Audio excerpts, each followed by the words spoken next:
finals. So to do a recap for those who are just joining in now or know little about New Energy Challenges, we launched the applications back in April in the wake of COVID. And we selected top 60 companies in 6 verticals. There was more than 200 applications from 4 different continents, from over 20 different countries. So quite a good turnover and really some amazing companies and entrepreneurs that we've seen for the time. So through these last 3 days, we managed to nail down to only 6 contestants per each subcategory.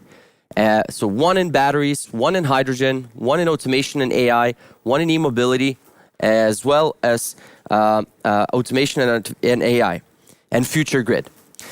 Now we have a final jury who is going to be determining who is the only one and only winner of the New Energy Challengers. And I would like to invite on stage 6 venture capitalists who are going to be judging the next pitches that are going to be done by the companies. Hi, everyone. Hi, Amit. Hi, Jerome. Hi, Rob. Hi, Daniel, also joining us from Czech, as well as Sebastian and Mikkel. Great to have you here today. The format is going to be pretty similar to those that already participated before. So we're going to have 5-minute pitch, followed by 5-minute Q&A. And we're going to have 6 teams from the winners of each subcategories. And then we're going to have around 20 minutes to make final votes and decisions by each one of you to determine the ultimate winner. So without further ado, I want to start with Future Grid. So Future Grid's company of 2020 is Zafiro Technologies. And I would like to welcome Zafiro Technologies, Paolo Romano, on stage to give a 5-minute pitch to the jury. The floor is yours.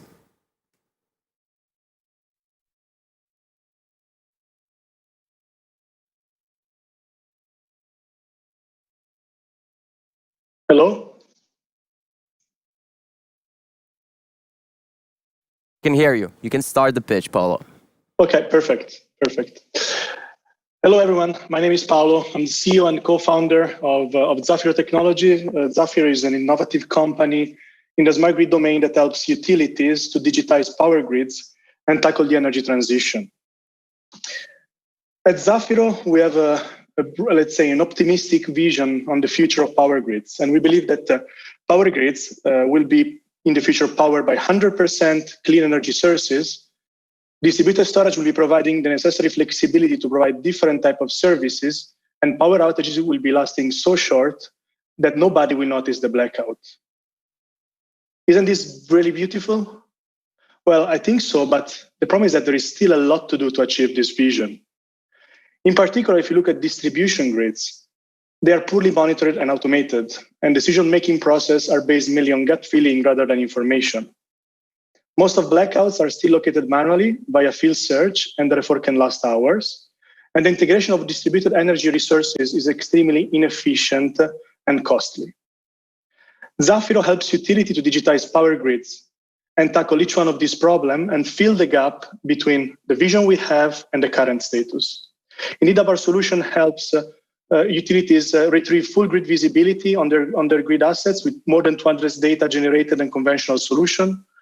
Our solution allows to reduce the cost and the duration of power outages by up to 80%.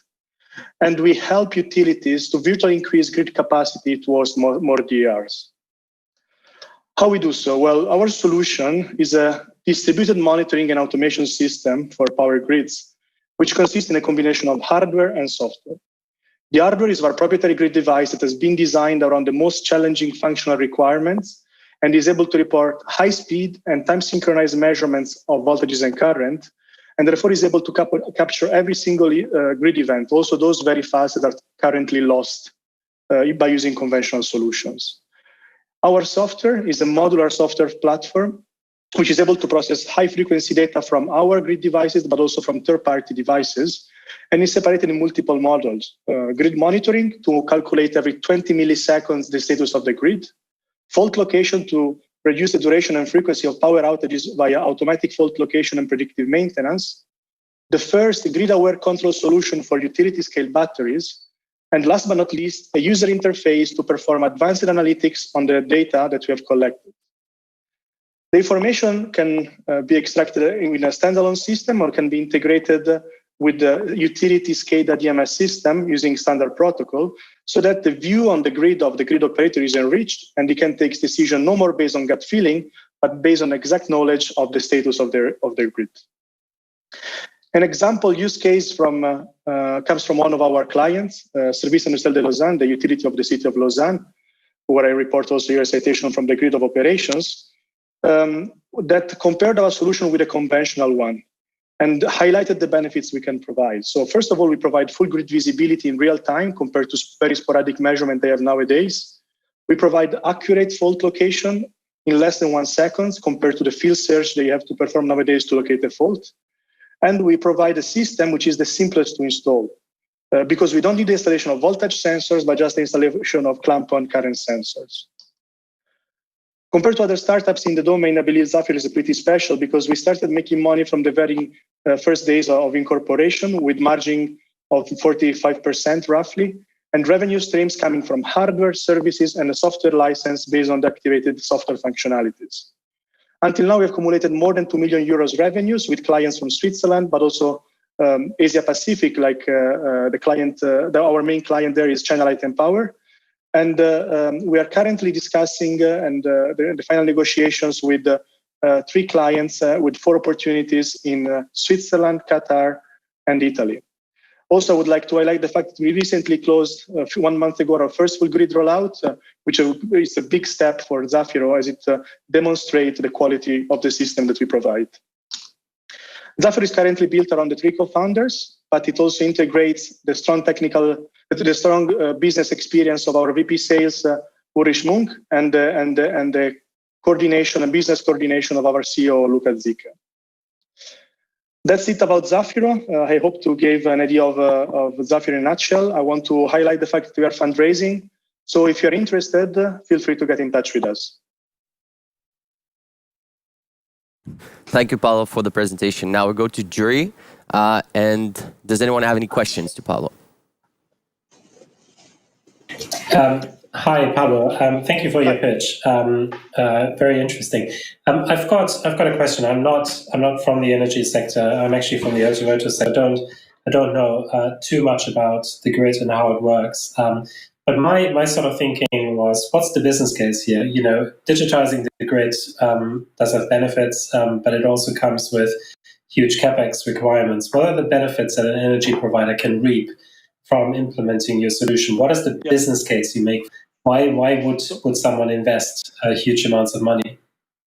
This is a crucial question, and in our view, a solution to be profitable in this domain has to be characterized with a low initial investment and with a multiple set of applications and use cases that it can tackle at the same time with the same, let's say, hardware setup. That's why our solution is mainly based on our software and on the best measurements you can get out of grids, which is this time synchronized and high-speed measurements that can be used for different type of applications. Now, when we talk with clients, definitely the best application and the most interesting for most of our clients is related to fault management. Fault can represent a big problem because of the disruptiveness of faults. In our solution can prevent some of the faults and therefore can avoid damages to the grid infrastructure.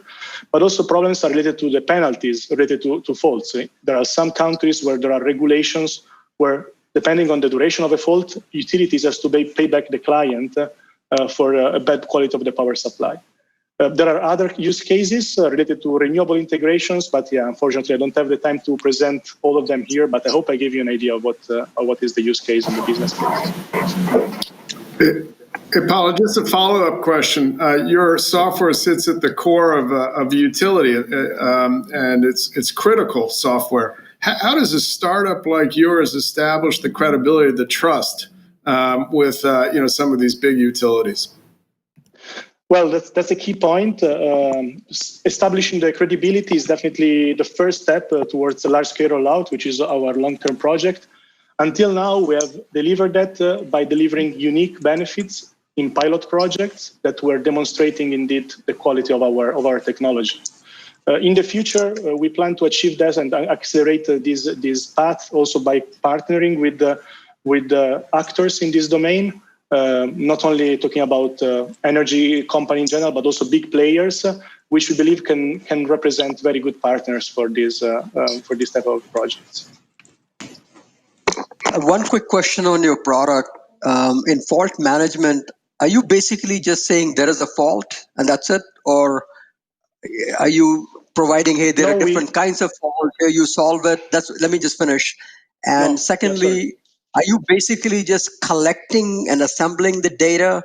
Because then you're really dependent on how good the sensors are, where they're placed, and all that intelligence. So are you just an aggregator, or is there intelligence that you provide above and beyond just a simple yes or no fault?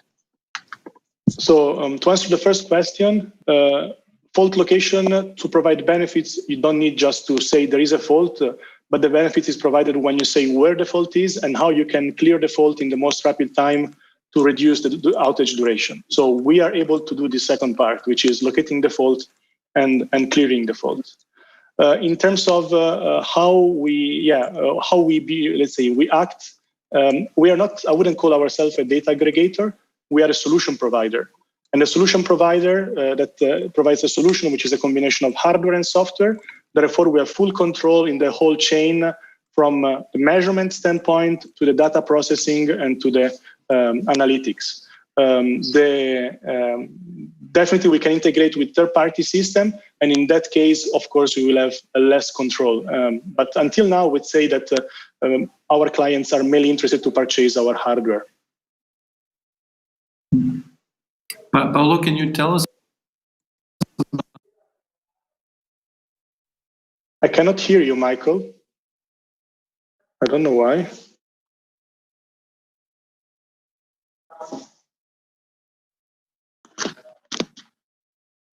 Now we lost you. Myself or? No, we lost Michael, I think. We can hear you properly. Okay. And can you hear me, guys? Yeah, we can hear you. You hear me? Go ahead. Oh, great. Can you tell us about the time to revenues, including the sales cycle? Yeah, I mean, the sales cycle with the clients that we're working with, which are electrical utilities, is definitely not the shortest. On average, between the first contact to the signature, we have between 6 and 9 months, according to our experience. We are accelerating this by also talking right now with other type of clients rather than DSOs, and in particular with the regulated businesses that owns their own grid and that have requirements of very high reliability. I'm talking about airport, I'm talking about oil and gas plant, I'm talking about university campuses, and etc. But that's not the time to revenue, right? Because when you've signed, you don't have revenue yet. The revenue in our contracts are normally split 30% at the signature and 70% along the project, with a big chunk on the commissioning date of the project, which is, let's say, still in the beginning, 3 months after the signature. Paolo, thank you for the presentation, and thank you, Jury, for the questions. We now move to the second subcategory, batteries. This one is quite exciting one for me personally as well. We, as a firm, looking at quite heavily in the battery space. This is one of the biggest challenges both in the energy industry and EV industry. So without further ado, I want to announce that the winner of this subcategory is a company called Soteria. Soteria Battery Innovation Group aims to reduce risk of battery fires by introducing a new architecture and materials. So I would like to ask Brian, who is the CEO of Soteria, to join the stage for the same 5-minute pitch and 5-minute questions by the jury. Brian, are you with us? Yeah, sure. Great to have you. Hope you can hear me. Yeah, I've shared my screen. I hope you can see it. We can see it properly. You can go ahead with the pitch. Thanks. Okay. Hello, my name is Brian Morin. I'm the CEO and co-founder of Soteria Battery Innovation Group. There's two things you need to remember about Soteria. The first is that we have a technology that will eliminate fires and make lithium-ion batteries safe in all situations. And the second is that we are bringing this to market in a Bluetooth-like business model with a consortium of companies. You can see the names in front of you. The consortium has 3 goals. The first is, and really as a consortium, we put our technology out as an open innovation platform, similar to the Microsoft IBM PC platform that launched the PC revolution 30 years ago. We have 3 goals. The first is to set up a supply chain that's acceptable to the automotive, electronic, and lithium-ion battery industry by licensing the technology to advanced materials companies. Think Teijin, DuPont, and companies like those. And then the next is to set uncompromising standards, because our cells will pass tests that every cell made today will fail. We're going to set an aggressive standard. And then for the cells that can be certified to that standard, we're going to let them use the mark so that Soteria becomes the name on the outside that means the safe cells are on the inside, whether it's a cell phone, laptop, or electric vehicle. So without further ado, let me show you what this means. So what you're looking at now is a abuse test. This is overcharge. Every time you hear about a battery catching fire while it's sitting on the charger, this is what happens. It overcharges. It heats up, which evaporates the electrolyte and causes these cells to puff. But you'll see a very different failure mode between the control cell on the left and our cell on the right. With us, the electrolyte comes out, the other turns into a jet engine. And a similar difference in performance with nail penetration. This is a standard test. It mimics an internal short. And again, our cell, not only does it withstand the damage, but it also continues to function.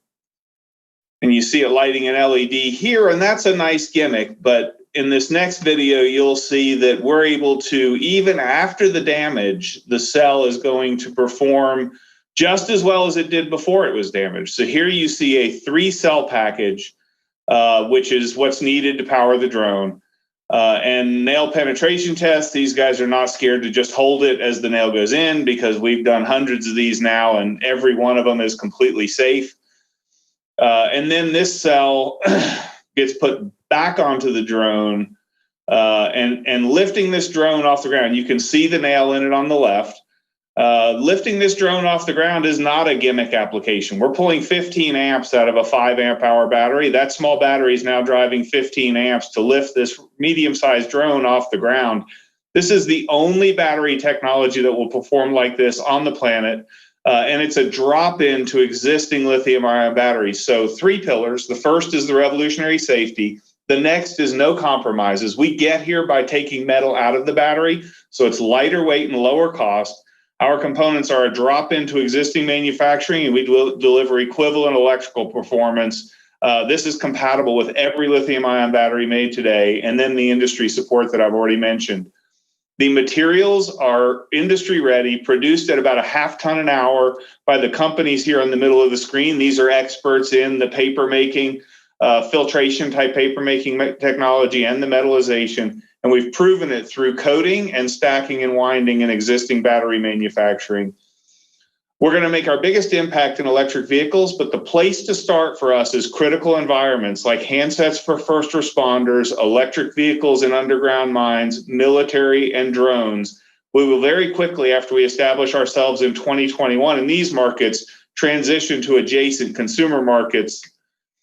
You can see our consortium is spread out well throughout the supply chain, well represented in every category.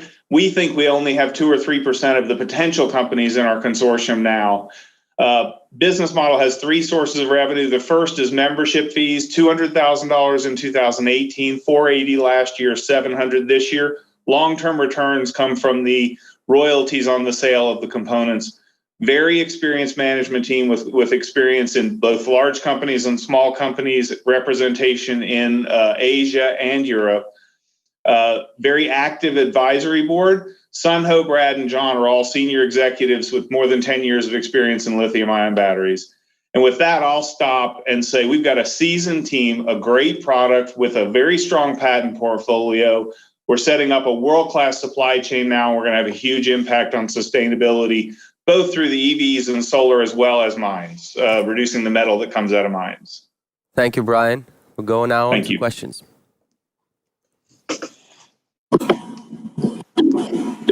If I may start, let's see if you hear me now. We can hear you now, Michaela. That's great. Great presentation. Thanks for that. And seems to be a great product. But what are the risks that someone else might come up with a similar solution, or that you might lose out on the lead? Yeah, so I think there's two things. First is there are certainly people working on these problems out there and different alternative ways to get safe batteries, right? We're not the only people trying that. What I will say is ours is the only one that is a drop-in with no compromises. And we're the only one who is taking this open innovation platform, sort of Microsoft, IBM, PC approach, allowing all these other companies to innovate on top of ours.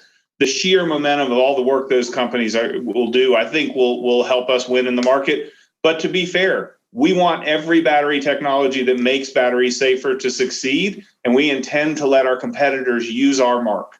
We want to get 25% of the industry with our materials, but lift 100% of the industry to the safety standard that we set. Can you elaborate a little bit on what you mean by drop-in? Because different people use so many different form factors, different materials, different manufacturing processes, and many of them battery companies are betting themselves on the proprietariness and innovation of what they have done. So what do you mean by drop-in? Do they not have to make any changes at all in their anode, cathode composition, and electrolyte, in how they make it? Tell me a little bit about what you mean by drop-in. We're replacing the current collectors, the metal foils with metallized film, and the separator, the plastic membrane with a nanofiber-based paper. Those drop in side by side with those components. Because they're inactive components, we don't interfere with all the active components, the anode, cathode, and electrolyte. And because they're the same form that's going into all the different form factors, wound, cylindrical, stacked cells, large ones, small ones, we're compatible with all of those. I do want to go ahead and give the asterisk. Welding something that's 90% plastic is a little tricky. We have the IP around that. It's part of our license. We teach our customers how to do it. And there's a few tweaks to the process, but we've proven it in many different form factors now, many different sizes and shapes. But there's a few tweaks, right? Thank you. A great presentation. Can you just give me a sense on how your solution is sort of influencing the battery economics? How much of an incremental cost is it to the total battery in terms of percentage? Yeah, so thank you. It's actually a cost down. We use about 10% of the metal that's used to make the current collectors today. So we can make 10 times as many square meters with the same amount of metal as is used today. And the metallization process was worked out many, many years ago in the food packaging, think potato chip bags, as well as the capacitor industry, which has been using it for 20 years. So that's inexpensive. So it's a cost down on the current collector, also a cost down on the separator, because paper making is a very inexpensive, high-speed, water-based process. The existing membranes are made with a slow solvent-based process with solvent recovery. And then the other thing, and this is important, when you have a safe battery, today's battery packs have a 30% cost burden, most of which is to accommodate the fact that the cells aren't safe. So we think we can reduce another 5 to 10% on the cost of the pack by making the cells safe and reducing that cost and weight burden at the pack level. Maybe a different type of question. The consortium that's behind you is very obviously prestigious. You've got the team, you've got the breakthrough. What do you actually think is your biggest challenge going forward? Is it producing at scale, at volume? So there's the production of the materials has been worked out, and let me just say that was a challenge. We've been working on it for 2 years, so we've overcome that. So the production of the materials is worked out. There's always improvements that can be made, right? They always want it thinner. But the real thing is there's just a massive amount of work to redesign the packs to accommodate for the fact that you have safe cells, to design this into the cells. There's just this massive amount of work that's going to take place, which is why, we're starting with the markets that are kind of desperate for safety, right? A fire in an underground mine, there's not a lot of oxygen down there. You don't want to use it up burning stuff, right? Those places have to have it. But there's just a lot of work, right? The biggest thing we've got to do is overcome is do the work and overcome the momentum, because it's very easy to do next year what you did this year, right? So we've got to get people to change.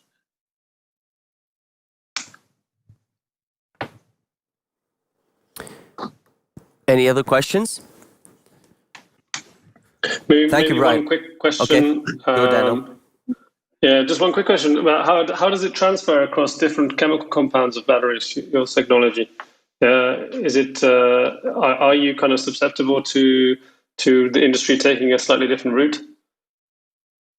I mean, we're a drop in, replacing essentially copper foil with copper on the outside of plastic. So it's not, there's no chemical incompatibilities that are possible just because they're established. Some of the newer materials, so lithium metal is a challenge in every battery, right? They catch fire. We can, with the current collector, we've got complete compatibility and really help the safety of lithium metal batteries. There's some interaction between the separator and the lithium metal that we probably won't be using the separator in lithium metal batteries. But for the most part, we've tested many different cathodes, many different anodes, and haven't experienced any chemical incompatibility except in some kind of rare instances like lithium metal. Highly alkaline electrolytes will sometimes chew things up. But yeah, it's for the most part. And the beauty here is this work is being done now by over 20 different cell producers, each with their own twist on how it's done. And we're getting very consistent positive results from their testing. Thank you, Brian. Thank you for the presentation. Now we move to our third contestant in the substage, which is digitalization. I would like to announce that for the digitalization, the winner is StirBlue, and I would like to welcome Geoffrey Wecancel, CEO of StirBlue, joining us from France. StirBlue is a platform for automatic inspection, and they're building a digital twin of the whole infrastructure around the world. Geoffrey, are you with us?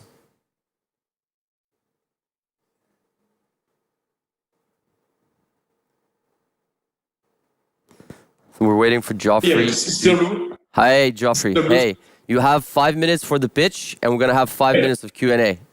Good to see Perfect. you. Thank you very much. So hi, everyone, again. My name is Geoffrey Wecancel. I'm the CEO and co-founder at StirBlue. So at StirBlue, we build a central platform for infrastructure inspections. And of course, you know that infrastructure inspections are costly and dangerous. It involves heavy means of inspection, such as helicopters or linemen.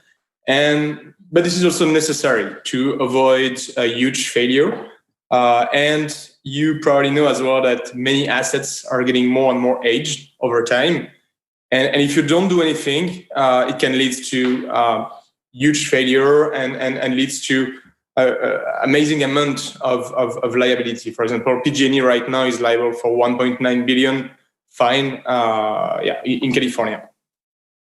So we built this central platform for infrastructure inspections, and there are 3 different components to this mission. The first one is that we capture clean data from multiple sources. So it means that we are able to deal with smartphones, imagery, helicopters, satellite, and drone. And we strongly believe in drones. That's why we built 3D navigation software that allows drone flying automatically around complex assets, such as cooling towers, transmission, distribution grid, and wind turbines.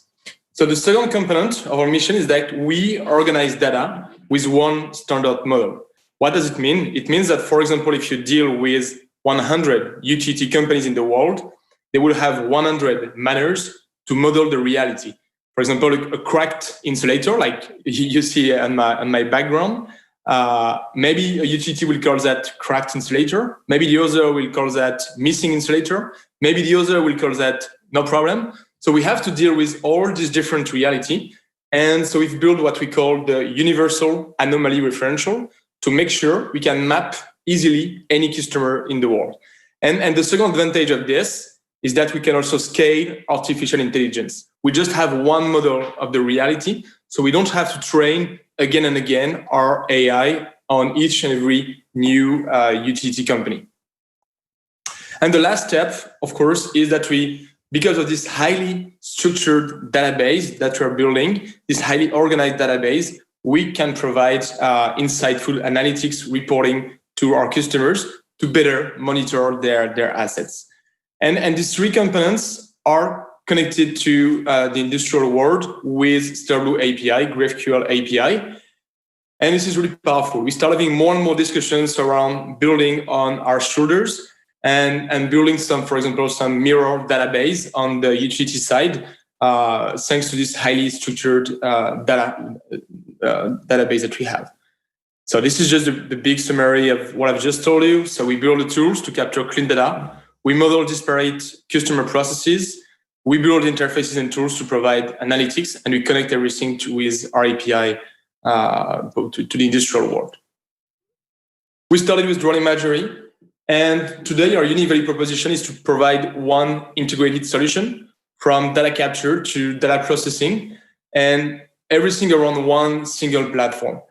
And of course, this is way more productive because artificial intelligence is present all along the process, from the data storing to the data processing, and that's really powerful to change the game internally. And we started with the energy market, which is a $9 billion market for us today. So I've told you we are operating on transmission, distribution grid, wind turbines, and cooling towers.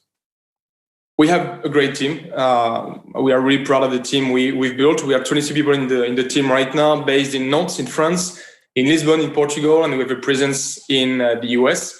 So we are 3 co-founders, all aerospace engineers. Vincent, our CTO, is also an ex-Olympian and has a PhD in computer science. Just another picture of the team. And I will conclude by our vision, which is actually to sync the real world with its digital twin. So there is this is a two-way drive where we can give the difference, modeling the reality. We can give the difference with the theoretical model on each and every asset, and in the other way, we are able to fix the reality to make it fit to the theoretical model. You see more and more device in the market or robot which are able to repair, for example, the leading edge of a wind turbine, of a blade, and that will be even more present in the future. And the goal for us is to build the different software solutions to control automatically these drones, these systems, from a remote control center, for example. And every drone will be operating from some charging station. So today we build these software solutions to automate the whole inspection process of critical assets. Thank you very much. Thank you, Geoffrey. Thank you for the presentation. We go to jury. Any questions? Yeah, I have a quick question. I guess this is a fundamental question. What is the real customer value from having an integrated solution? So if I'm an oil refiner, I want all my cracks in my pipes to be inspected. I want to be the best way to doing that. Do I care whether that solution can also inspect grids and can also inspect bridges? Why do I care about all that? So what is the real value to an individual customer for having this integrated one grand unified theory of the world? That's a very good question, and I think that the answer is not in the verticals that you address, but in the use cases that you address. For example, if you take the distribution grid, there are multiple use cases: vegetation encroachment, detailed inspection, emergency inspection, repair control, etc. And all of that is all about one single type of assets, and giving the status of the vegetation encroachment. If you combine it with a classic inspection, you can get an aggregated information to better manage your grid. And so the value is more around one single vertical and having a streamlined process to manage these different use cases. And for some big utility companies, of course, at an asset management director, executive point of view, you can have multiple type of assets like wind turbines, solar panels, distribution transmission grid in one single repository. And that's also valuable not to switch from a tool to another in this regard.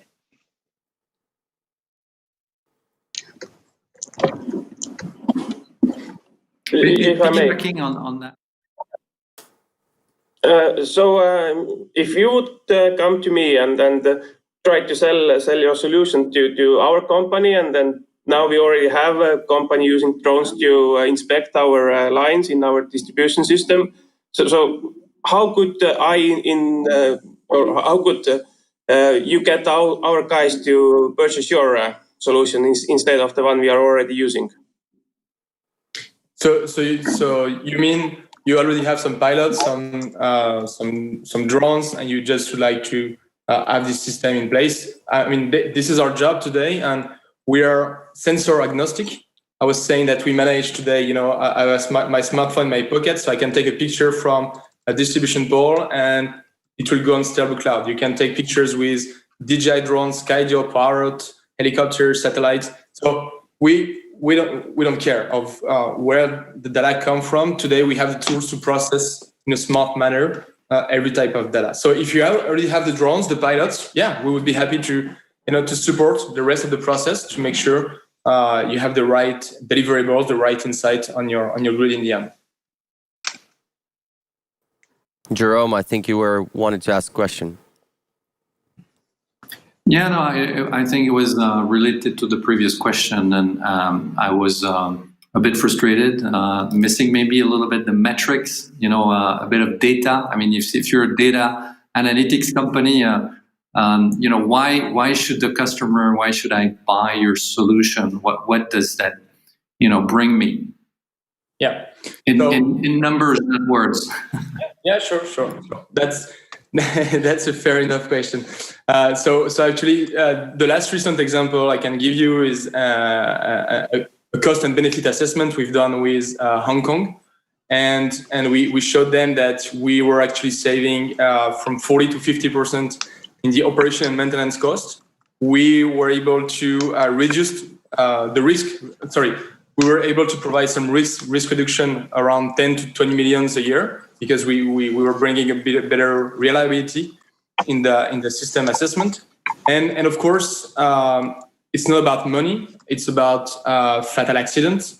But if you don't use helicopters, you have less people that die in critical accidents. And if you go, I think it's in the last 15 years in the US, you got more than 20 people that died with accident on the wires, on the electrical wires. So that's, I hope it answers your question. Thank you. Hey, maybe there's one last question. I have to raise the C word. Do you think people are going to be spending more money or less money on digital twin-like solutions going forward when budgets are going to be cut and balance sheets are going to be under pressure? Yeah. So again, I'm going to come back to these figures where we can prove by A plus B that we save money and we reduce risk on the long term for these big companies. And if you don't do it, the recent example again for PG&E, they have a fine of $1.9 billion just because they haven't inspected their grid. They have no knowledge of what is on the grid today. They are required, to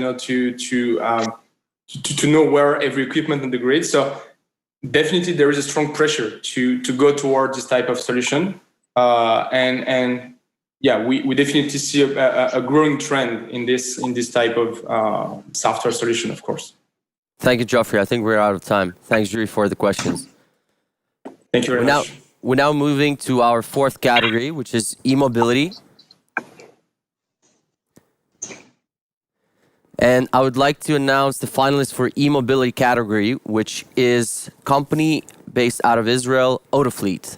And I would like to invite Adam, VP of Business Development, to present for 5 minutes Autofleet. So Autofleet, for those that don't know, is a vehicle as a service company that helps to automate and also optimize the fleet.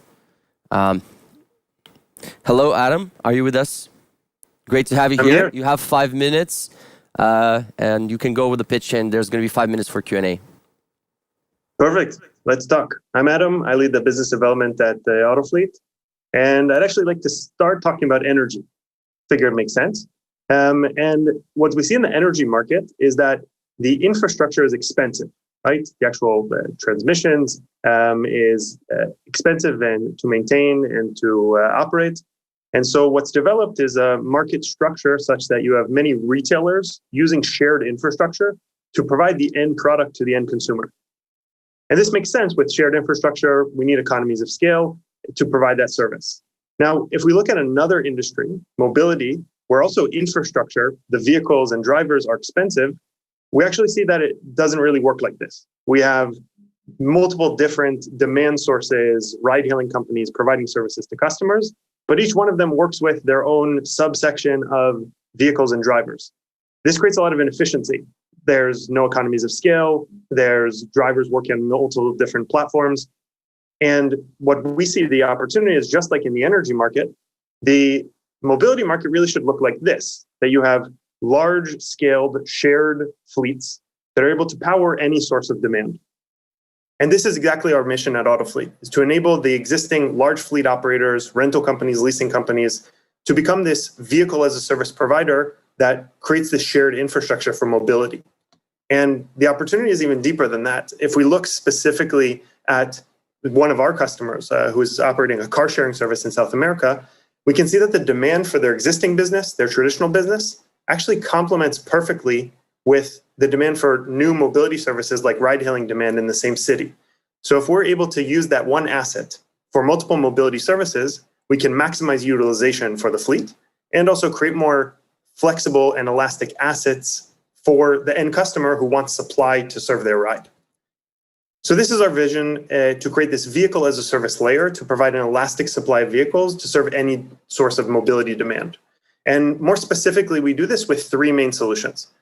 We have a simulator to allow fleets to plan and design mobility operations before putting a single vehicle on the road, allowing them to accurately predict and de-risk that step and allow them to innovate new mobility business models.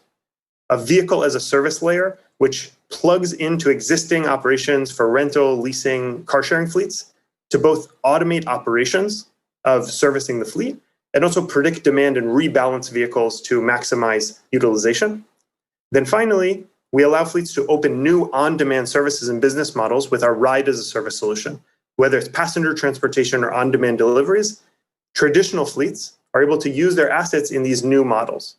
And just to give you one sample of how we're helping fleets make this transition, especially as fleets look at new challenges in the industry like electrification, many fleets are leveraging our simulator to help answer and demystify those questions.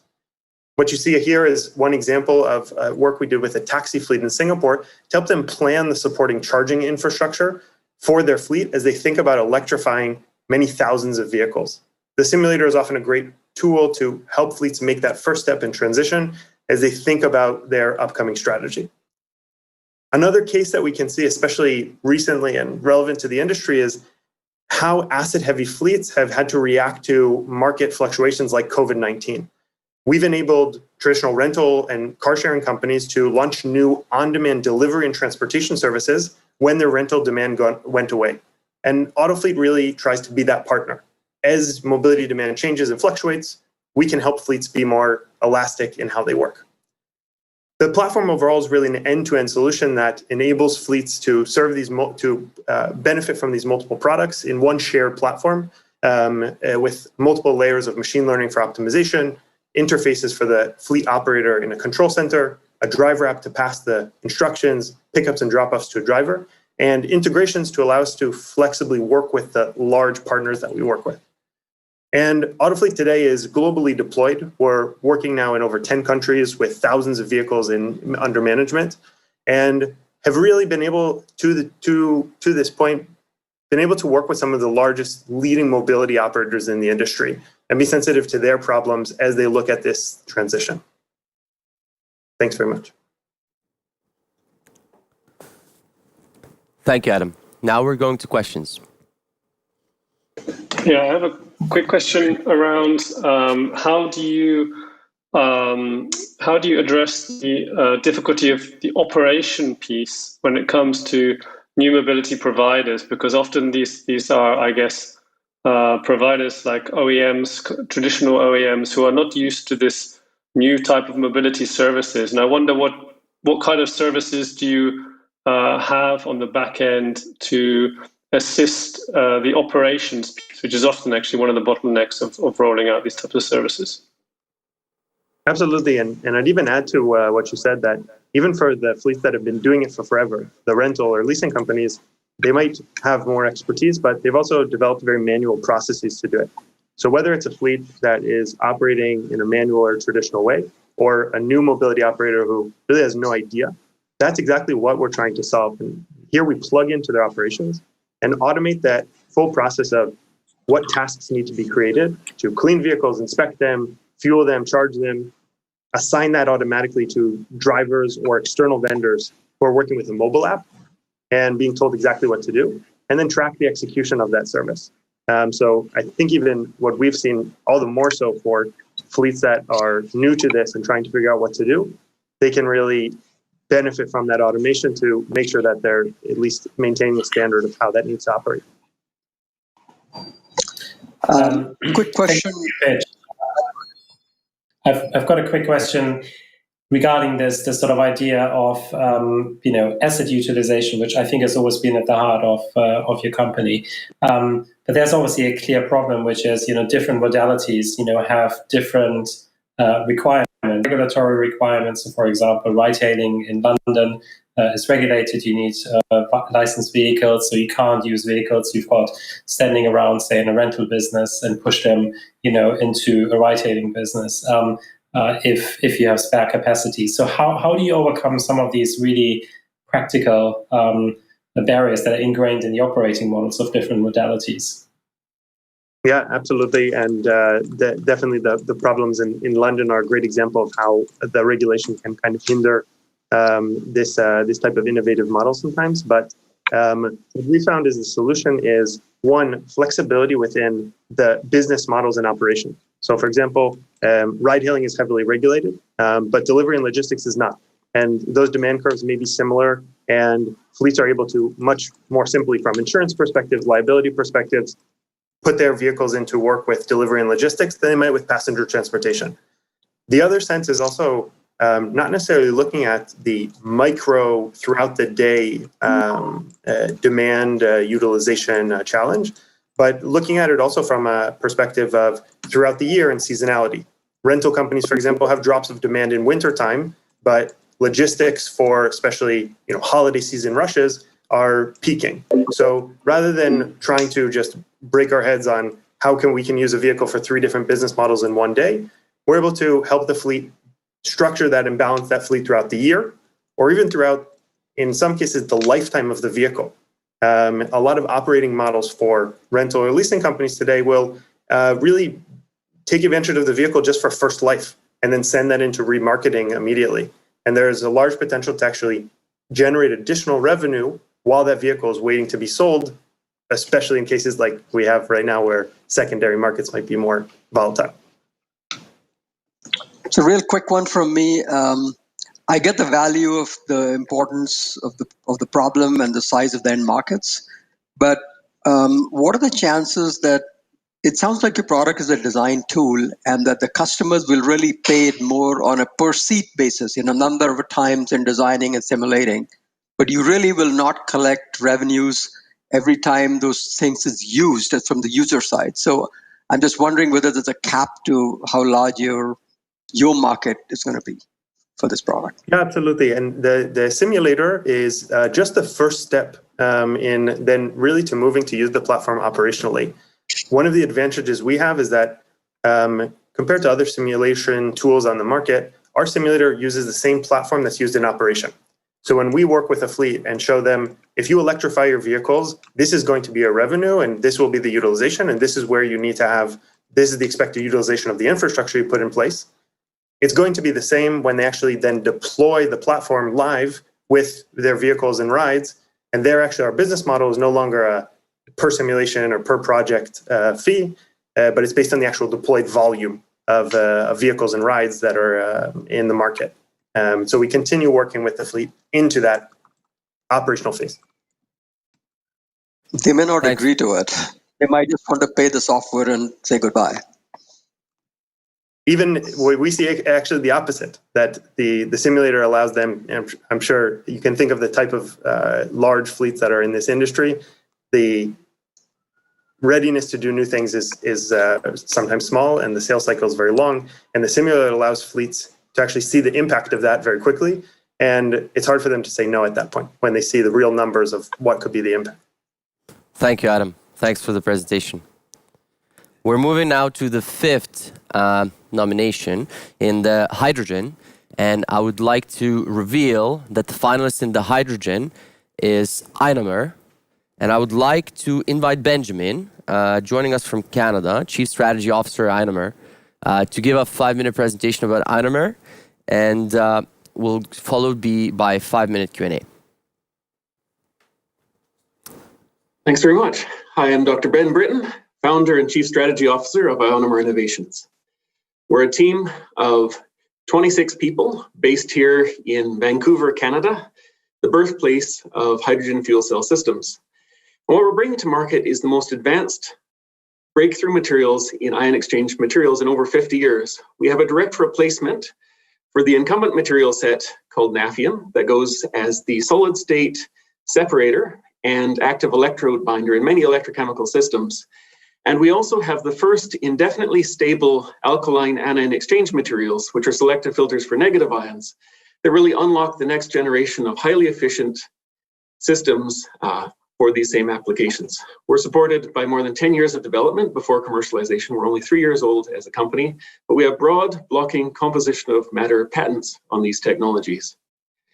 Although these are platform technologies, we're really focused on the market verticals that have the biggest importance for the renewable energy transition, and where we have step change improvements, which is green hydrogen production, where we enable more than a 50% capex reduction for existing systems.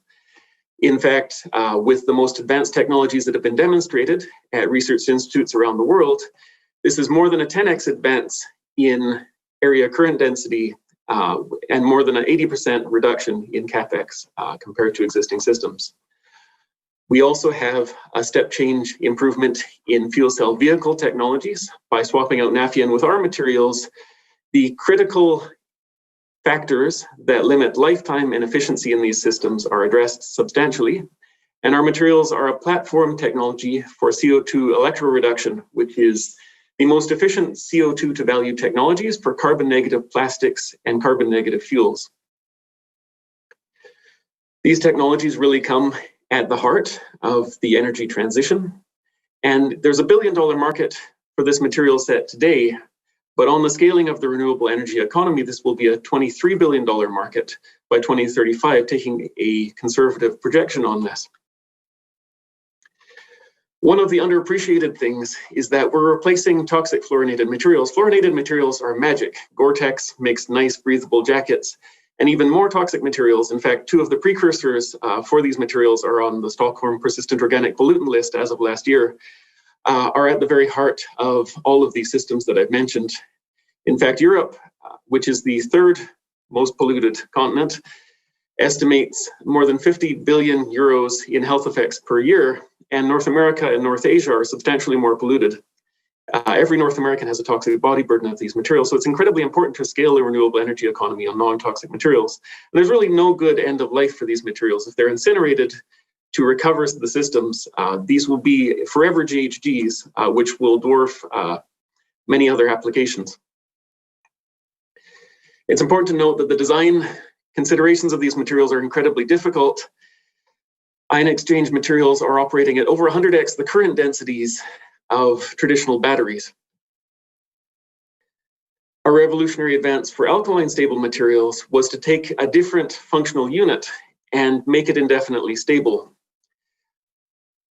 Our advance for hydrocarbon PEMs really was an advance over 35 years of industrial development, which almost everybody had given up on. We pioneered a new method of polymerization to make these materials, which is a 100x improvement over previous generations of hydrocarbon materials, and more than a 10x versus the magic material Nafion. More importantly, these 2 systems combined, where we are the only advanced, not only the only startup, but the only company with advanced materials on both sides of the fence, can create revolutionary advanced materials with an 18x current density of traditional alkaline electrolysis systems, which enables less than 50 cents per kilogram capex, which is the 2050 target today.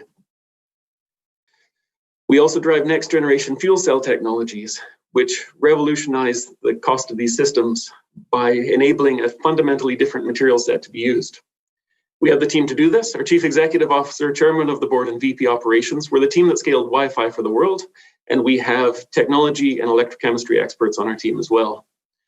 We have activities with over 40 Tier 1 and Tier 2 OEMs globally, integrating our systems in these long design cycles for these systems, and have received industry recognition from major groups, as well as the World Energy Council and others focused on creating low carbon and low capex hydrogen. We've raised just over $10 million to date, and are late stages in a Series A raise targeting 15 to 20 million US dollars to drive reference designs to accelerate the energy transition faster and leverage significant government funds. So thank you for your time and attention, and looking forward to your questions. Thank you, Ben. That was a nice presentation. I just thought I would jump in. I visited your founders when they started Siggy many years ago. And so obviously it's a lot of smart technical guys there. But the question for Siggy at the time, which is the question to you, was always how soon will it be till you get to revenue at scale, and how much money are you ultimately going to need to see this through? Sorry, Rokas, for jumping in. So just like SiGe used, we use the same business model, which is to be an asset-light supplier. However, unlike semi, polymers are incredibly easier to build and test. So we have upstream chemical suppliers and downstream toll coater manufacturers to create these large sheets of thin films. And this 15 to 20 million will take us beyond break even. We have early revenue today on the basis of pilot systems. And so we actually achieve significant revenue along the small pilot, large pilot, and ultimately full industry utilization, which would be, say, multiple container size installations. And our materials are also recurring revenue, unlike a full utility scale deployment, which has a 30-year lifetime. Our materials are replaced every 5 years or so in these applications.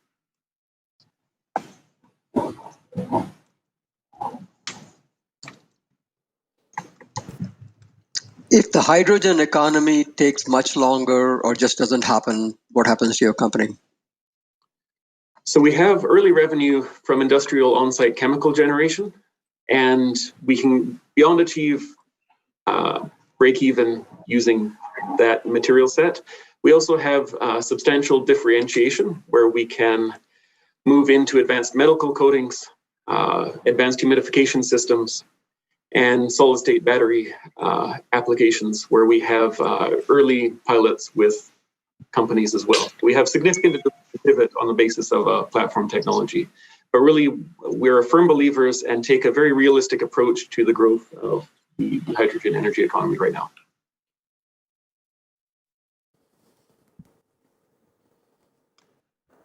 Any additional questions by the jury?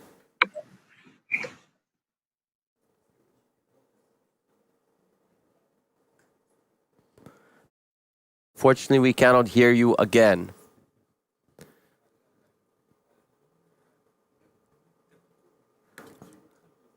Can you try to speak again? Unfortunately, we cannot hear you, I think, again. Can you hear Ben? I don't think so, no? Unfortunately not. No. Maybe you try to turn on your microphone. I think your microphone is switched off. Anyone else has any questions to Ben?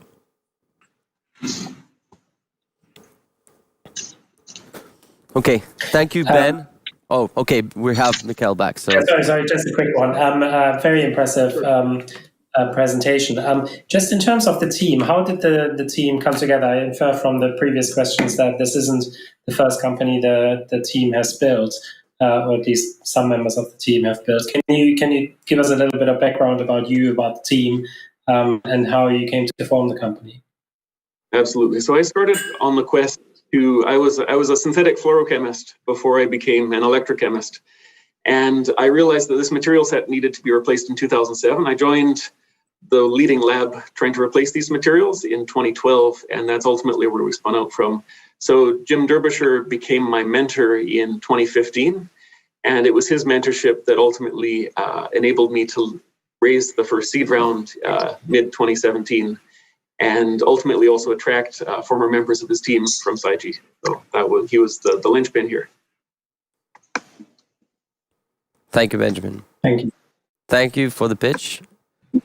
And we're moving now on to the final category, which is automation and AI. And I would like to announce that the finalist for automation and AI is company Kairos. Kairos uses satellite sensors, geolocation, social media, other data points to deliver data for use cases that range from security to risk management and asset monitoring. Without further ado, I want to invite Christian, who's joining us live from France, who is going to be giving a 5-minute pitch, followed by 5-minute questions by the jury. Thank you. So, hello, my name is Christian, and I want to talk to you about Kairos and the new product we have launched called the Methane Watch. So, the problem we are trying to solve is methane emissions. Why? Because it's the second largest contributor to climate change after CO2. And there's a huge lack of data on the sources and volumes of leaks. And that means emissions just continue to grow unchecked because there's no action to fix them. And so emitters in the energy sector in particular are not necessarily aware of how big the problem is. There's no real efforts to plug these leaks. The consumers who buy that energy have no visibility on what how clean or dirty their supply is, and the financial sector has no way to measure this reputational and financial risk. So the solution is satellite monitoring. Methane is hard to detect, but we are using remote sensors to identify examples like the one here. On the left, you see a plume of methane that we found earlier this year in January in Algeria. We then used high resolution imagery to understand the exact location of the source. So it turned out to be an injection well operated by the Algerian oil company. And this is the type of pollution that should not exist. We measured about 9,000 tons of methane released over a 9-week period.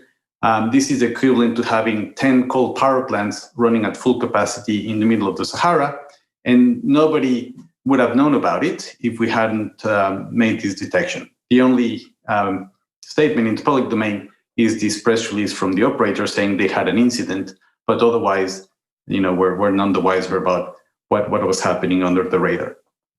So what we have done is we have created the world's first global monitoring platform. What you see here in this animation is all the detections over the last 18 months. And so you'll see there are periods where you see, leaks of methane across pipelines in Siberia as gas is being sent all the way to Europe. There's, of course, a lot of methane being leaked in oil and gas fields in Central Asia and the Middle East. There's methane in coal mines in Australia. There's methane in Texas due to shale oil.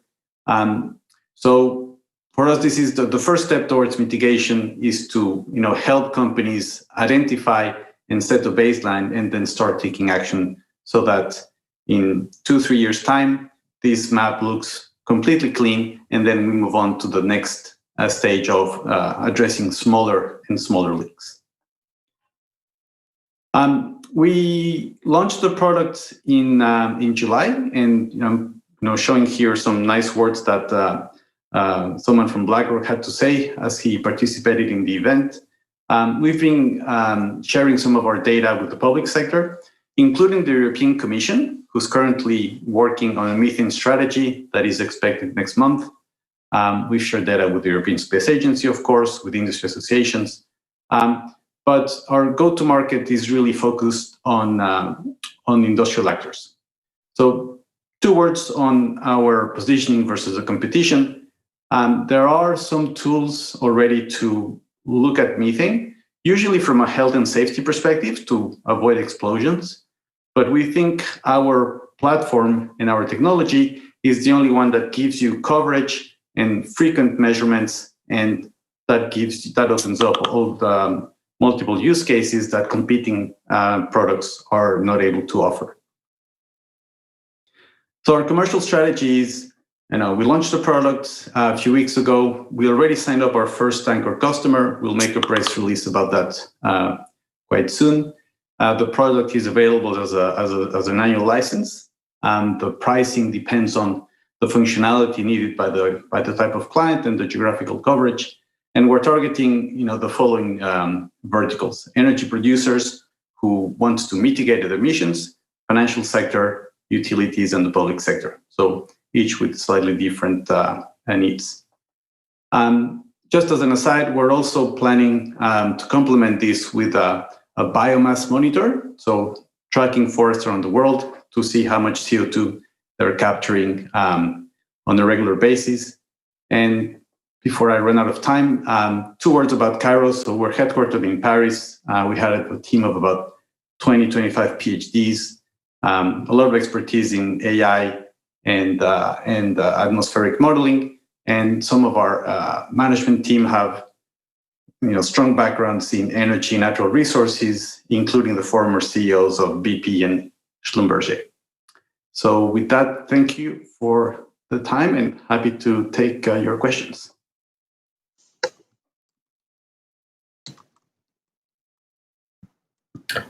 Thank you for your presentation. Can you elaborate a little bit more on the sort of enterprise product you have developed and how you sell the product, how you package the product up for different types of use cases and customers? Sure. So, for example, for an oil company, they know that there are methane leaks across the oil fields and pipelines they operate. So we give them access to a platform so they can see the daily detections. We tell them where they are, how big they are, but we can also tell them what's happening in their neighborhood, in the country they operate. So they have not only an absolute measure of emissions, but also a way of comparison. And if on the basis of that information, they start to repair some of their infrastructure, our tool then allows them to confirm that their level of emissions has declined. Could you say a little bit about your competitive advantage in your technology and also your intellectual property, if you have any? Like, what makes your ability to look at whatever sensing data is better than someone else to draw the same conclusion that there is something happening? Sure. So other companies have looked at this problem, including the large oil and gas companies, but it is not an easy problem. So part of our advantage is that we have very strong academic partnerships, and we have good expertise in AI and atmospheric modeling. The other advantage we have is that we're not tied to a specific satellite, so we can integrate data from different sources, including radar and other hyperspectral satellites, as well as data from the operations. So who's drilling wells where, who's doing mine maintenance, who's doing pipeline maintenance. And so when we see methane, we can provide the context and interpret it the right way.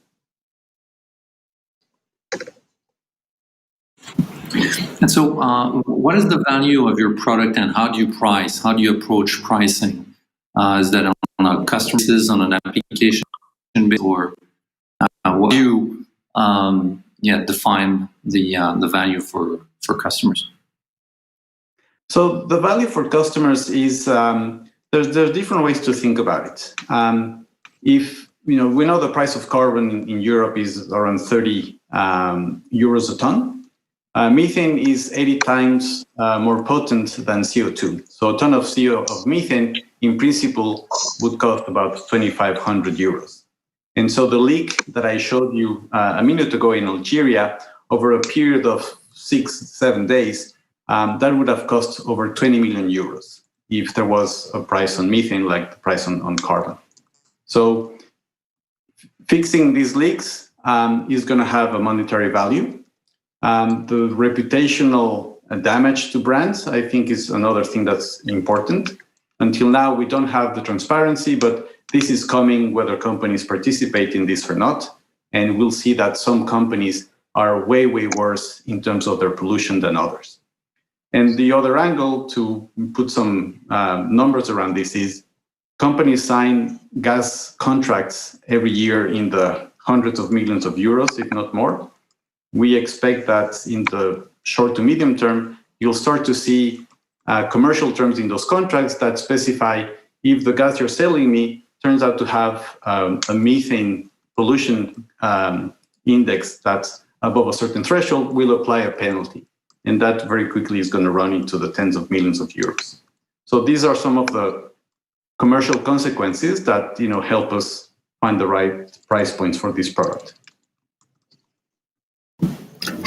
Hey, Christian, I voted for you the last time you came through, so congratulations on being here in the final round. I'll put my cards on the table. But I'm interested more in what you're going to do for an encore. So, you mentioned that obviously spotting methane leaks is very important to the world today. But tell us more about what you're working on next. So two angles. The first one is to broaden the scope and to find smaller and smaller methane leaks.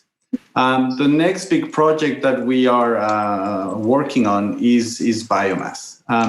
So on the one hand, companies need to reduce their emissions. On the other hand, they need to have negative emissions to achieve net zero targets. And what you have with forests is, again, people know that trees are good. They make for very pretty pictures. But to date, there are no tools to say this forest over this period of time grew by this many cubic meters and sucked up X tons of CO2.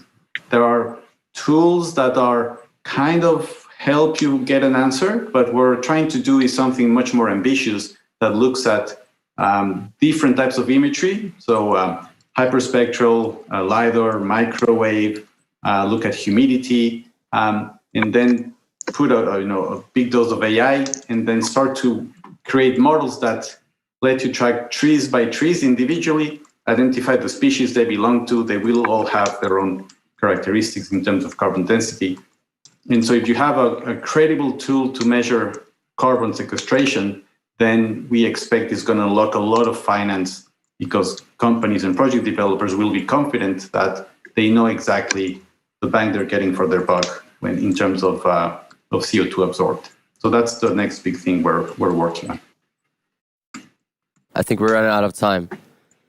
Thank you for the presentation. So, quite exciting. 6 finalists in 6 categories. Congratulations to them making it top 6. And thanks for the great pitches that we just saw. Thanks again for all the jury, Daniel, Sebastian, Mikkel, Rob, Amit, and Jerome. We're going to do now the voting for the ultimate winner, where we're going to go with the jury to a separate room and going to come back to you in around 20 minutes with the one and only winner of the New Energy Challengers. And I hand over to Maria now. And thank you to jury and all the finalists that are making it to the finals. It really indeed is exciting, and I cannot wait to finally reveal who is going to be the ultimate winner. And that's going to happen once and for all, for sure. But now we are moving forward with revealing winners of another competition that we hosted earlier this week. And for those of you who don't know, Smart World Hackathon was a 2 full-day challenge where enthusiasts from different fields got together, formed teams, shared their ideas, and created real solutions to real challenges and problems in the market. And this year, Ignitis and the Lithuanian government challenged the contestants to find the best proposal out there for the Lithuanian energy sector in a 2-day virtual hackathon. So basically, what we got is 8 teams from all around the world who participated now. And now the time has finally come to reveal the 3 top finalists and the winners for 2 main prizes that we have gathered for them. So basically, one of them is provided by Ignitis Innovation Hub, and the other one will be formed by Ministry of Energy of the Republic of Lithuania.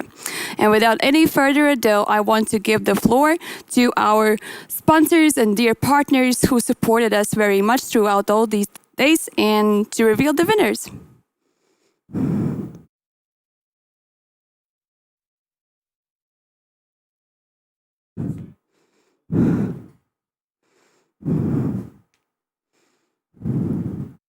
And what was the format, the teams, and etc. So go ahead and explain a bit more. Yeah.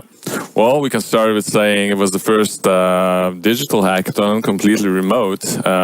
That helped us to have the participants from 7 different countries. We had 8 teams. The event took the whole weekend, started early Saturday morning, finished Sunday evening, non-stop 40 plus hours of work. We had a good time. I hope participants had a great time too. So did the teams find it challenging? To, this virtual format? I would say not really. I think everyone is getting used to that. You know, it's not March, it's not April. This is nothing new. It became new reality, relatively good. And we had this 8 teams developing a very interesting topics in energy that, we have to announce today. Okay, so without any further ado, I think we should move on, right?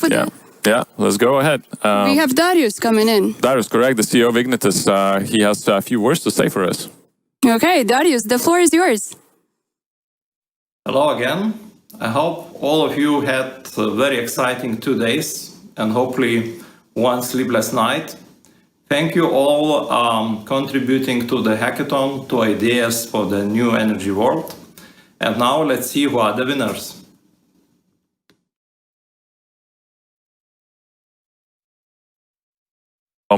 Our Ministry of Energy, Žygimantas Vaičiūnas, and it's because we organized this hackathon together with the ministry for the first time. So Žygimantas, please come on live. Dear participants, I do hope that you had a really nice and smart weekend. Thank you for your time and your dedication. I would like to congratulate the winners of this competition. Actually, the winner is also every single participant of this competition. Because the truth is clear. Your smart ideas is not only for future, is not only for 2030 or 2050. Your smart ideas is needed here and now. Thank you for this. I would like to wish you to be innovative and creative in your everyday life, not to stop, create our future. Thank you all. Okay, thank you, Žygimantas. And with that said, I think we are ready to move on to the top 3, right? Absolutely. So, top 3 teams. Now we're going to announce those 3 teams that were the best among all the others, according to our juries. We have 2 juries, so that's important to stress. We have 2 juries, so there are going to be 2 winners. One jury from the jury from Ministry, and the second from the business representatives and Ignitis. So those 3 teams that received the most amount of points are first, Tindergy. Tindergy is a rather interesting name with a very interesting idea. They have a pitch. I think we can take a look and see what is it about. So, super, let's do that. Online.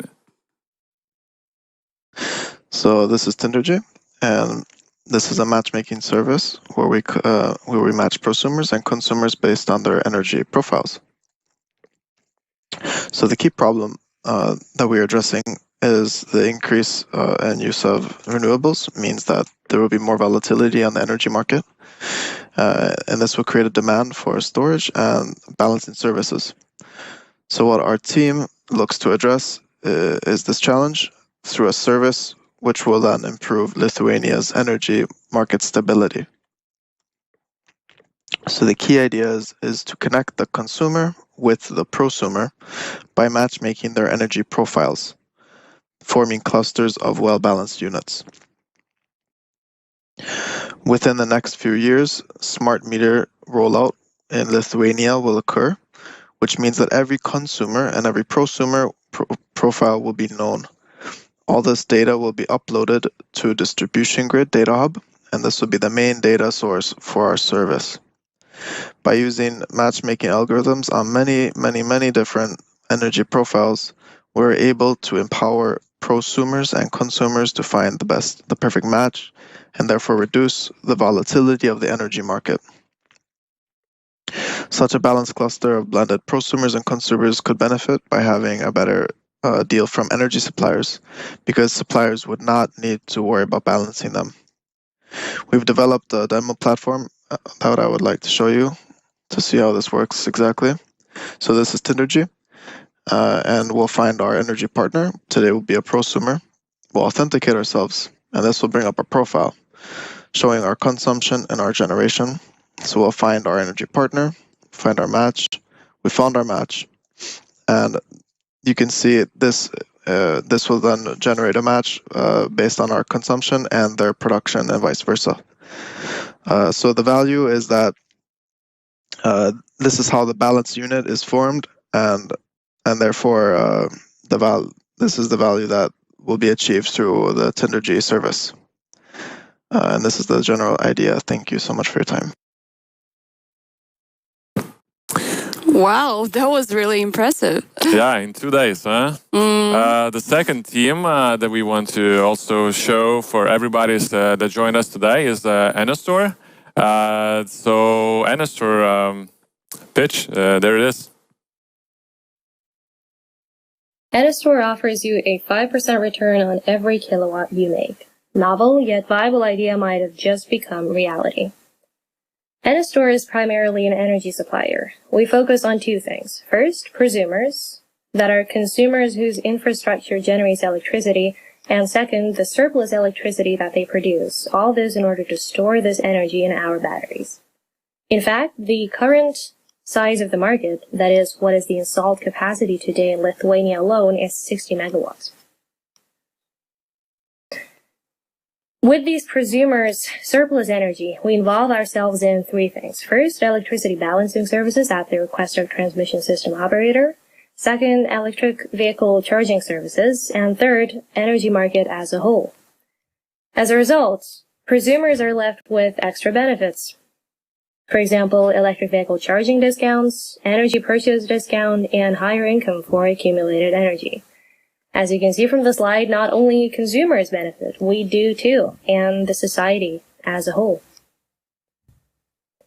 Now let's take a plunge into mathematically modeled outcomes that in themselves offer a solid argument how the interplay of electric vehicle charging, Enastor batteries, and prosumer-generated electricity makes our idea ready for implementation and scaling. These interactive graphs display real aggregated data of hourly resolution in 2019, summer versus winter. It indicates that surplus energy from PV panels does not always directly charge the battery, but waits for the best price to do so. To demonstrate the workability of our idea in practice, we have analyzed a concrete location's viability for Enastor battery installment, namely Kryžkalnis. Based on a thorough technical investigation as to where and how Enastor can connect to existing and ready-to-use electric vehicle charging infrastructure, results in massive savings, namely 500,000 euros. The cost-benefit analysis that we have conducted in regard to our project leaves us at a benefit-cost ratio of 1.72. And this is our team, with a vision to transform the green energy market. Exciting. How about that, huh? Wow. Pretty nice. Yeah, I mean, that team, I was really impressed by the amount of data they have managed to analyze and deliver the results within such a short period of time. That was a really good job from an energy perspective. That's what you get when you have PhD students, right? Yep, correct. Well, the third team, the last team that we have to see the pitch before we announce the two winners, is the Flexitas. What I want to stress about the Flexitas is that they played a rather smart card. They matched the fonts and colors of their brand, with the Ignitis brand. When I was watching Flexitas pitch, I was like, that looks pretty cool. Let's take a look. The whole energy sector is changing. More and more renewable energy sources are being built and they produce fluctuating electricity. At the same time, customers have more and more devices, thus energy consumption grows rapidly as well. It is often hard to match electricity production and consumption. Thus, we introduce your Flexitis, a loyalty program for consumers that could help to harmonize these two aspects. This loyalty program can already be used as a part of energy suppliers' services starting from today. Flexicoin is a new currency that has a relation with real-time electricity prices and grid load. Flexicoin uses an algorithm that takes into account the situation in the market. If there is excess energy production, then customers get Flexicoins by consuming it. If the network is overwhelmed by consumption, then customers get Flexicoins by lowering their usage of electricity. If a user has smart devices, he can control his consumption behavior through the app by switching them on or off. Consumers can spend their earned Flexicoins for a variety of products, services, or discounts. For instance, to get discounts on F-charging, heat pumps, or technical support for your solar panels. Would customers use such a program? We already can see similar solutions in different markets, such as loyalty programs for supermarket clients or in the telecommunications sector. To see if customers would like to use such a program in the electricity sector, we conducted an online survey. The results show that half would be interested in this solution. The benefits for consumers are obvious, but what does an energy supplier get from it? Firstly, this algorithm can help to reduce imbalances faced by supplier that are quite costly. Also, in the longer term, it would help to make consumer prediction patterns more accurate. Secondly, this loyalty program engages customers who will be less likely to switch to other suppliers. This is especially important now in Lithuania because of electricity market liberalization, as suppliers will start competing among each other for customers. Thirdly, this program would promote customers to use other suppliers' products. Flexitis, let's make energy future together.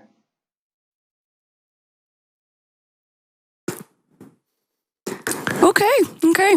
Pretty tough competition, I would say. Yeah, all three, the best teams represented. We have to announce the winners. But just before doing that, I know pressure is building up. I just want to thank my team, Ignitis Innovation Team, for making this happen. If not them, this wouldn't be here. So thanks to them and all the specialists that participated in this event. And of course, Ministry of Energy, they did a great job, helping us to spread the word and attracting the wise minds. Nice. And well, I think it's time, right? Yeah, it's time to it's about damn time. Yeah. So first, we're gonna announce the winner of the jury formed by the Ministry of Energy, and the winner, drum roll, is Enestor. Woo! There you go. Congratulations, Enestor. Good job. There should be Jonas online from representing Enestor, so we can have maybe a few words from him. Yeah, Jonas, the floor is yours. There you go, Jonas. Hello, everyone. On behalf of Team Enestor, I'd like to say that it's an honor to participate and receive an award in Hackathon, which especially focuses on global energy transformation. Our team says a big thanks to organizers, and we believe that events like this are more and more important as they not only gather innovative professionals, but also we think out of box and network, and we raise awareness for the society on currently hot challenges in energy field.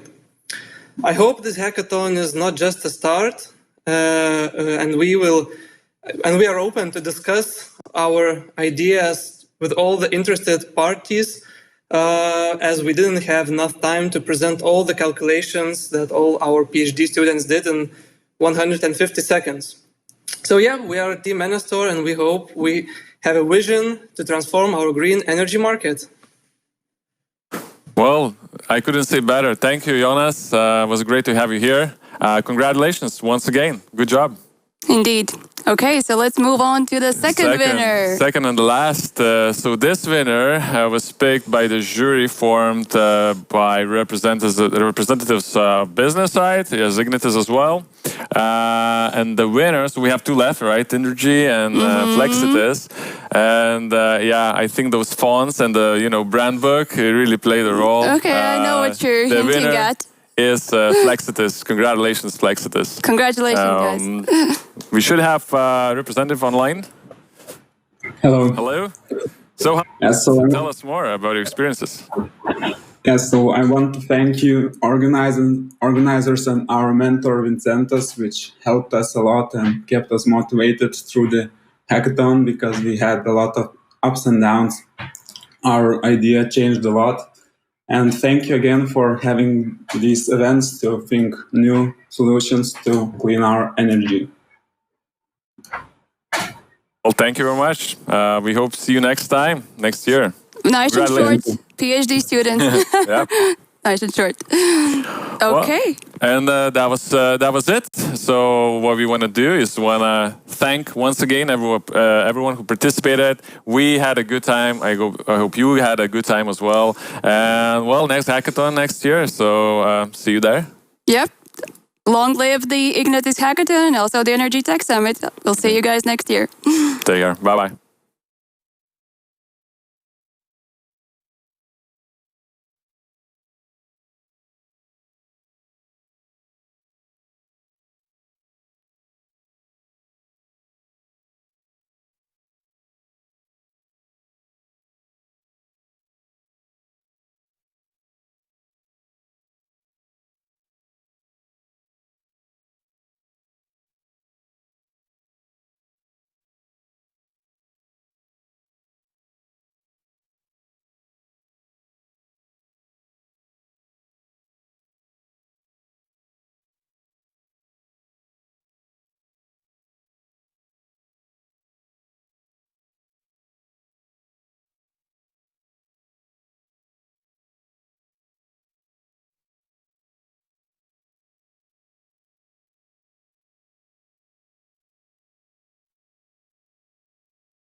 You're still joining?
Welcome back, guys. Now the finally moment has come all of you has been expecting. We are ready to announce our winner of top 6 finalists. And for that, I want to also invite Rokas on the stage. Thanks, Maria. So I have 2 more things before we announce the winner. I know that all of you have been waiting for that winner, and obviously it's been a long day and been a long week, and everyone is quite excited. But before that, we have a couple of announcements to make. So first of all, when we're discussing with Thomas on the first day, we're talking about something that we want to introduce to also recognize not only startups. So New Energy Challengers is focused mostly on entrepreneurs, obviously. Jury is the only one where investors get involved to make some calls. However, what we believe, we want to flip it as well. For the matter of fact, we want to introduce Investors 50, an award basically, which is going to let and acknowledge leading investors in sustainable energy transition. We have launched it today, and you can basically go to the website investors50.energytechsummit.com and nominate your favorite investors among 7 categories. You're going to have 1 nomination for the person, for the most founders vetted investor, and some nominations across different stages of the investment, early stage, growth stage, and nominate the deal of the year. Therefore, I want to announce that on December 10th, we're going to do also a separate half-day event where we're going to have released the list of top 50 investors among other 7 nominations. A next thing that I want to mention to you is also the Energy Tech Summit 2021. So without further ado, I want to tell that next year we're going to be hosting a hybrid event, which is going to be between virtual and physical, hopefully if COVID develops in the right way, so not expanding, and we're going to be closing to the vaccine. So for the preliminary, we're going to have April 28, 29 as the event date, and we're hopeful to see you in person on that date. And obviously, the most important one, now I want to hand over to Samir from Amazon, who's joining us live from New York to tell a couple of words. Amazon AWS is our technology partner in the New Energy Challengers. I'm handing over to Samir. Thank you. I hope you guys can hear me. Good morning, good afternoon, evening, depending on where you are in the world and where you're joining from. I am based in New York City, so it's morning here. I'm Samir Kenkre, and I lead our energy venture capital and startup group at Amazon. I'm a part of a larger effort of Amazon to work with the global startup ecosystem. We are a small team of 700 plus people globally across 16 countries, and we partner with thousands of investors and startups globally. So of that larger group, I lead all of our engagements with the energy investors and startups to help them scale, grow with respect to technology, business development, go-to-market, and fundraising perspective. We are excited to be a part of New Energy Challengers, excited to be a part of energy transition, the climate pledge, and excited to support solutions in all startups that are part of the New Energy Challengers. Amazon Web Services will be supporting all startups, including the winner, with credits, subject matter expertise, business development resources, go-to-market resources, and fundraising resources as a part of this event. Thank you so much for your time today. Excited to be part of this event and talk to you guys individually soon. Thank you, Samir. And we'll go back to the main now final minute of the event where we announce the New Energy Challengers ultimate winner. And without further ado, I would like to announce it was super tough discussion between the jury. Super tough. Basically, Maria, you can come here. It's fine. You can come here. And basically, 3 companies, Kairos, Idamer, and the winner were very tight. And basically, so we want to announce that the New Energy Challenge 2020 winner is Soteria. So I congratulate Brian, who was presenting, and the whole team. And we want to announce that you guys are going to be invited on the December 10th event and going to be able to pitch in front of all the biggest and leading investors for just business development purposes, and I want to announce that you won a cash prize of $10,000. So congratulations again. Despite the fact 6 are also winners of each represented category, and we're super excited and happy that there's so many great companies being built in sustainable energy transition. Again, it has been an amazing time with you together, despite virtual, but I think that enabled more of you to connect, and I hope you use these days wisely for this discussion that I mentioned on the first day of opening. Sometimes quite a tough discussion, but a necessary one. So I'd like to invite Maria here, which tried to run away, but she's back. Can I come now? She's back now.